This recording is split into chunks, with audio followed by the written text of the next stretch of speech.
সারের ডিলারশিপ দেবার ক্ষেত্রে এখন থেকে কোনো রাজনৈতিক বিবেচনা প্রাধান্য পাবে না, জানিয়েছেন কৃষি উপদেষ্টা অবসরপ্রাপ্ত লেফটেন্যান্ট জেনারেল জাহাঙ্গীর আলম চৌধুরী। সচিবালয়ে তিনি কথা বলেন।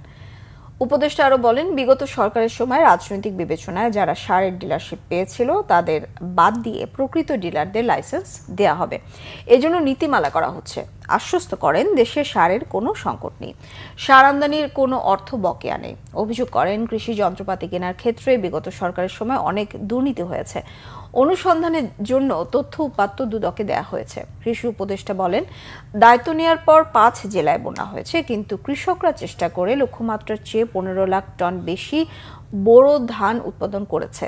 চালের দাম এখন 2 থেকে 3 টাকা বেড়ে গেছে, তবে আলুর দাম যেন না বাড়ে সেজন্য ওএমএস এর মাধ্যমে আলু দেওয়ার চিন্তাভাবনা করা হচ্ছে বলে জানান কৃষি উপদেষ্টা। ঝামেলা করছে যারা, তাদের আমরা বাদ দিয়ে আমরা নতুন ইসেরে দিতে। আপনারও যদি আপনার যদি কোনো ভালো লোক থাকে আপনারা নাম দিতে পারেন, আমরা তা করে নিয়ে নেব। আমাদের এখানে একটা সুবিধা হতো, আমাদের তো কোনো রাজনীতি বিবেচনা নেই, এই জন্য আমরা যারা ভালো লোক তারাই দেওয়ার চেষ্টা করবো।